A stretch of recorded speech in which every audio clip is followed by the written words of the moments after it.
Police புலனாய்வாளர்கள் என்று தம்மை அறிமுகப்படுத்திய நபர்களால் அல்லது போலீசாரினால் நபரொருவர் தாக்கப்பட்ட நிலையில் வைத்தியசாலையில் அனுமதிக்கப்பட்ட சம்பவம் தொடர்பாக செய்திகள் வெளியாகி இருக்கின்றது. பளை பகுதியைச் சேர்ந்த ஒருவரை இவ்வாறு தாக்குதலுக்குள்ளான நிலையில் வைத்தியசாலையில் அனுமதிக்கப்பட்டிருக்கின்றார். இது தொடர்பாக இந்த தொகுப்பிலே விரிவாக பார்க்க இருக்கின்றோம்.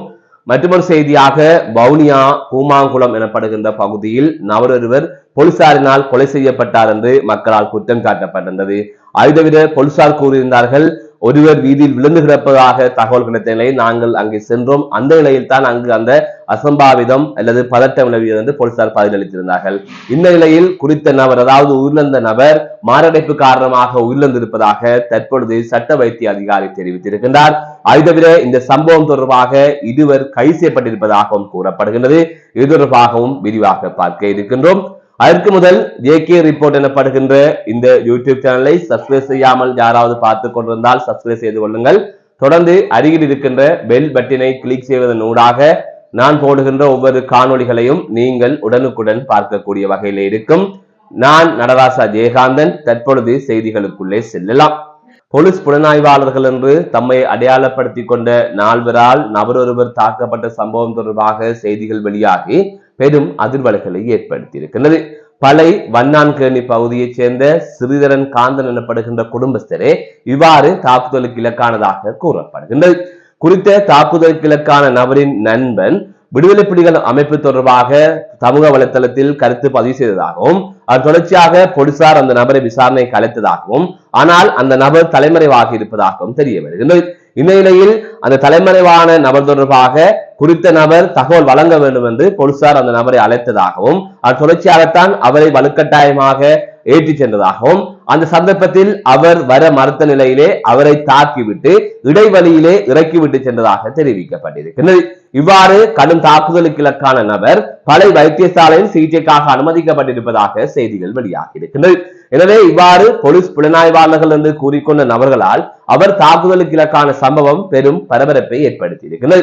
எனவே அவரது நண்பர் ஒரு கருத்தை பதிவு செய்திருக்கின்றார். அது தொடர்பாக அவரை விசாரணைக்கு அழைத்திருக்கிறார்கள். அவர் தலைமறைவாகி இருக்கின்றார் என்பதற்காக அவரது நண்பரான குறித்த தாக்குதலுக்குள்ளான குடும்பஸ்தரை அழைத்து செல்ல முற்பட்டதும் தொடர்ச்சியாக அவரை தாக்கியதும் பெரும் பரபரப்பை ஏற்படுத்தி இருக்கின்றது. இது தொடர்பான அடுத்த கட்ட நடவடிக்கைகள் முன்னெடுக்கப்பட்டு வருவதாக கூறப்படுகின்றது.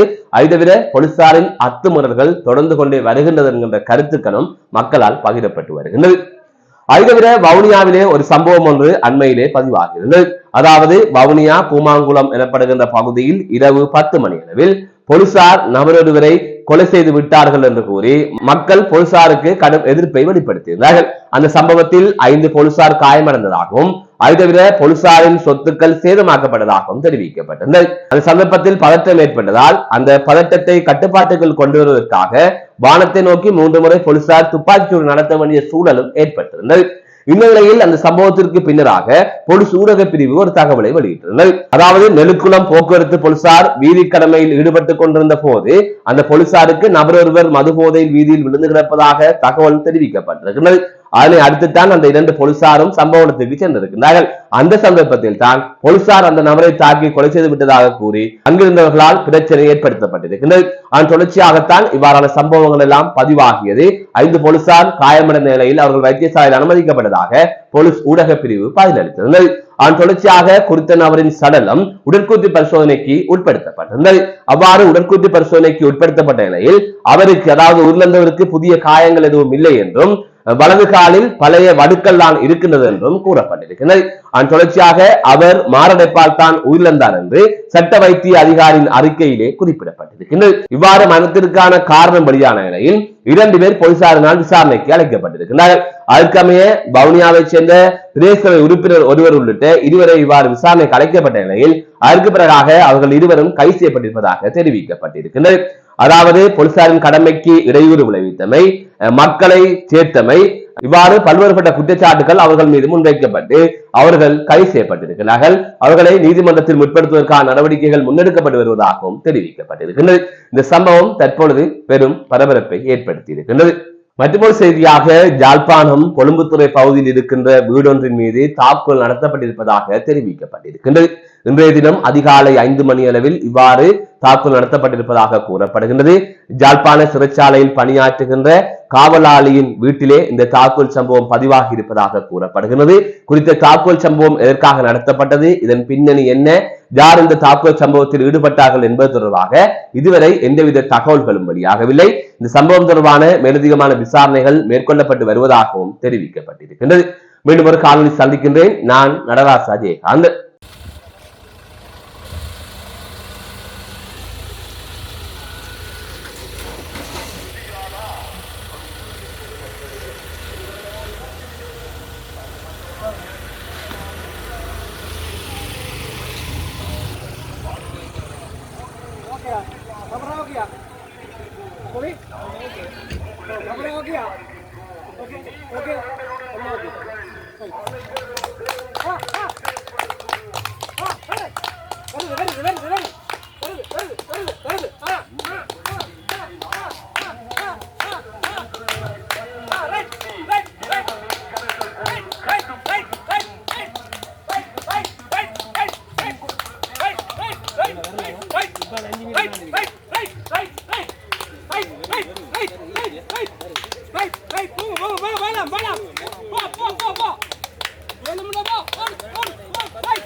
नहीं रेकॉर्ड करना था मैंने सर या क्यों ना एतर किया ना एतर में किया ना सर क्या ना नहीं उसावे ना सर एक गामे कट्टिया इन्नो ඔක්කොටම ඉන්නවා